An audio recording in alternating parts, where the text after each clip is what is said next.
আসসালামু আলাইকুম। ধন্যবাদ আলহাজ মহিউদ্দিন ফাউন্ডেশনকে, যিনি এই আজকের এই জনস্বাস্থ্য পুষ্টি বিষয়ে সচেতনতা সভা এবং ফ্রি মেডিকেল ক্যাম্পে আয়োজন করেছেন। ধন্যবাদ জানাচ্ছি এই এলাকারই কৃতি সন্তান যে হারুন ভাইকে, জানার মায়ের টিভি লাইভ সম্প্রচারণ করছে এবং এই যে প্রোগ্রামটা শুধু আমরা দেখতেছি তা না, দেশে এবং বিদেশে বিভিন্ন প্রবাস থেকেই দেখতেছেন এবং উনি সেই সুযোগ করে দিয়েছেন মানুষদেরকে। ধন্যবাদ জানাই এই এলাকারই যারা স্বেচ্ছাসেবক, যারা ফাউন্ডেশনে যুক্ত, এবং ধন্যবাদ জানাই যে পুষ্টিবিদ ফাউন্ডেশনের সিলেট জোন থেকে যারা আসছেন আমাদের পুষ্টিবিদ এবং ডাক্তার সৌমিক সহ যে ডাক্তার আছে তারা আসছে। আজকে এই আসলে সচেতনমূলক সভাতে অনেকে অনেক মূল্যবান বক্তব্য দিয়েছেন, কথা বলেছেন।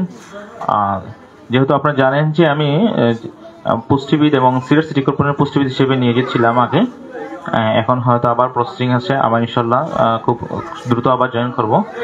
তো সেই অপ্রেক্ষিতে তাদের কাছ থেকে আমরা যে জিনিসটা শিখেছিলাম সিটি কর্পোরেশন এবং ইউনিসেফ থেকে এবং ইউএনডিপি থেকে, ইউনিসেফ কাজ করে কিন্তু সারা বিশ্বব্যাপী জানেন যে ইউনিসেফ কাজ করে এবং শিশু তহবিল নিয়ে, এবং ইউএনডিপি কাজ করে সারা বিশ্বব্যাপী ইউনাইটেড নেশন ডেভেলপমেন্ট প্রোগ্রামে।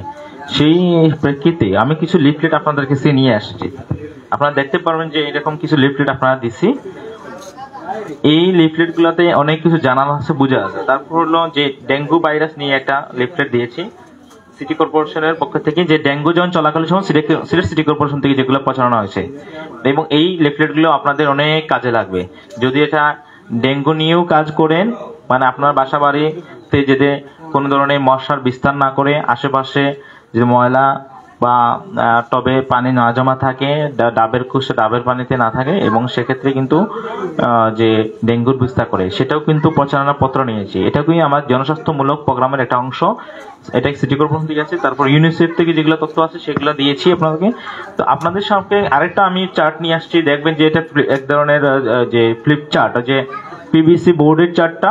আমি একটু এইটা নিয়ে একটু আলাপ করব, যে আপনার কয়েকটা তথ্য জানার জন্য।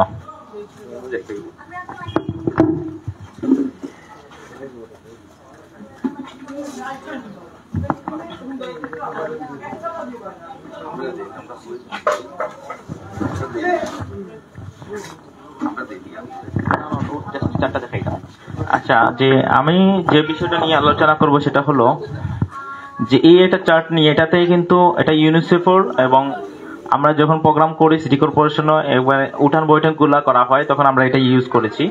তো হয়তো আমার এই এলাকার জন্য এটা নতুন এবং এটা অনেকে দেখে নাই, সেখানে কি জাস্ট কিছু তথ্য আপনাদের সাথে শেয়ার করব, যে একবারে শর্টে যেগুলা আপনারা জানা খুবই প্রয়োজন। যেমন এই যে লেখা আছে, বুকের দুধ খাওয়ান শিশুকে বাঁচান, শিশুকে 1 ঘন্টার মধ্যে মায়ের বুকের দুধ খাওয়াতে হবে। যেমন আমরা অনেক সময় ডেলিভারির সময় বাচ্চাদেরকে মায়ের বুকের দুধ দেওয়া হয় না 1 ঘন্টার ভিতরে, সেই ভ্রান্ত ধারণা থেকে আমরা বের হয়ে আসতে হবে।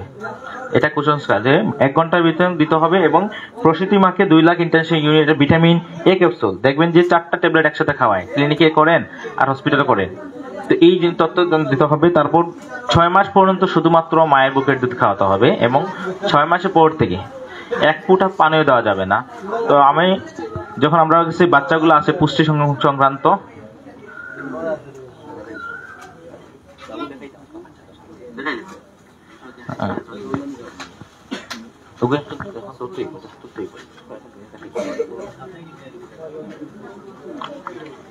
জাস্ট আমি তথ্যগুলো দেওয়ার জন্য, যেহেতু অনেক মানুষের জানে না, জাস্ট এই যে 6 থেকে 8 মাস বয়সে বাড়তে পুষ্টি পাওয়ার, আমি সারমর্মগুলো বলে বলতেছি। 6 থেকে 8 মাস এরকম আধা বাটি করে 2 বেলা সাথে পুষ্টিকর নাস্তা এরকম দিতে হবে। পাশাপাশি কিছু ছবিগুলো দেখাচ্ছি, যেমন বাচ্চাকে জোর করে খাওয়ানো যাবে না, 9 থেকে 11 মাস পর্যন্ত আধা বাটি করে দিতে হবে। তারপর হলে এইরকম বাচ্চাকে, সে বাচ্চার থাকবে সামনের দিকে, মা থাকবে পিছনের দিকে বসে, তারপর খাওয়াতে হবে। এটা হলো। তারপর পাশাপাশি যে আমরা হাত ধোয়ার প্রতি জোর দিতে হবে। দেখেন যে অনেকে দেখা যায় যে হাত ধোয়ার প্রতি জোর দেয় না। যেমন আপনার কাছে একটা বিস্কুট রাখলাম, সাথে সাথে বিস্কুটটা খেয়ে ফেললো, বাচ্চাকে চিপস দিলে সাথে সাথে খেয়ে দিলাম, কিন্তু তার চিপস চিপস দিয়ে দিল, তাকে পুষ্টি হচ্ছে হবে না। আমি হাত এখানে ধরলাম, আবার এই ধরলাম, তারপর উন্না থাকলে উন্নাতে ধরলাম, উন্নাকে।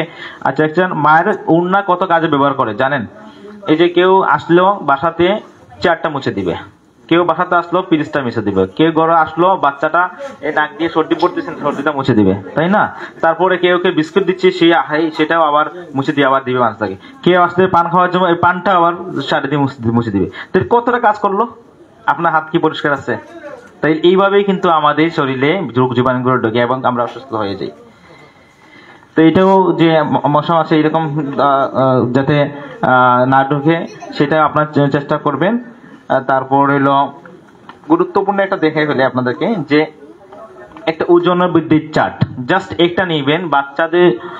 বাচ্চাদের যে আপু বলেছেন বাচ্চা নিয়ে কাজ করেন, জাস্ট মেয়েদের বা ছেলেদের ওজন বৃদ্ধির চার্ট নিয়ে, যে অনেক ক্ষেত্রে আপনাদের ওজন নিয়ে জানেন না যে কি করতে হবে। আচ্ছা, অনেক ক্ষেত্রে জানতে হবে যে বাচ্চাদের জানে না যে ওজন বৃদ্ধি হওয়া কি জরুরি। কেন ওজন বৃদ্ধিটা দরকার? এই জন্য যে আপনার বাচ্চা সঠিকভাবে বেড়ে উঠতেছে কিনা সেটা অনেকেই জানা নাই। আমার যখন বাচ্চাটা 6 মাস থেকে 2 বছর হচ্ছে, তো আমরা এখানে গোল্ডেন 1000 ডেজ একটা ধরি।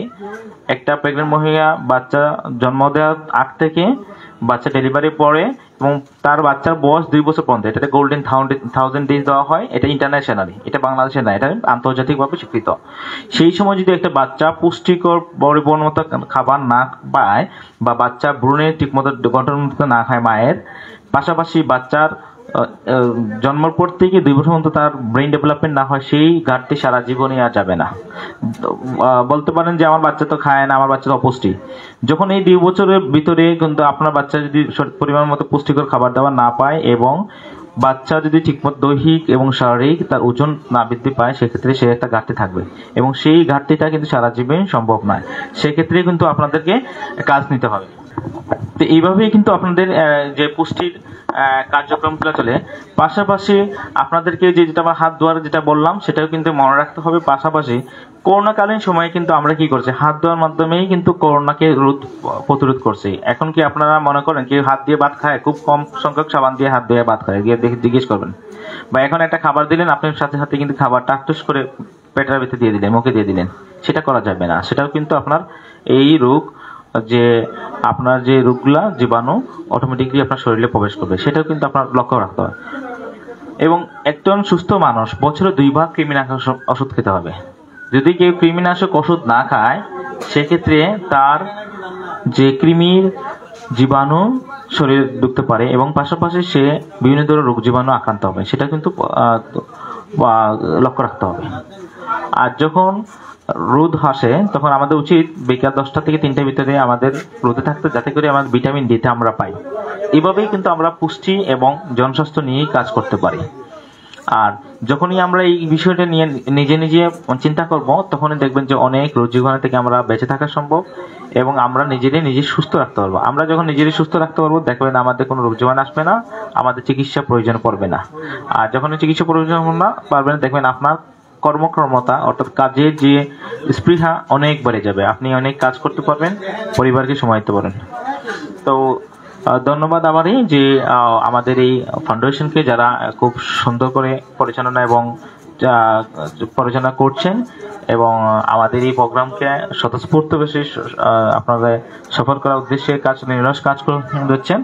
আর আজকে হয়তো আমার কথা এই পর্যন্তই। আর যদি আপনাদের কারো জানার জিজ্ঞেস থাকে, আমরা তো প্রশ্ন পর্ব নেব, যে কারোর কোনো জিজ্ঞাসা থাকলে আপনারা জেনে নিতে পারেন। আমাদের যে বিজ্ঞ ডাক্তার পুষ্টিবিদরা আছেন তাদের কাছে জেনে নিতে পারবেন। ধন্যবাদ আপনাকে। আসসালামু আলাইকুম।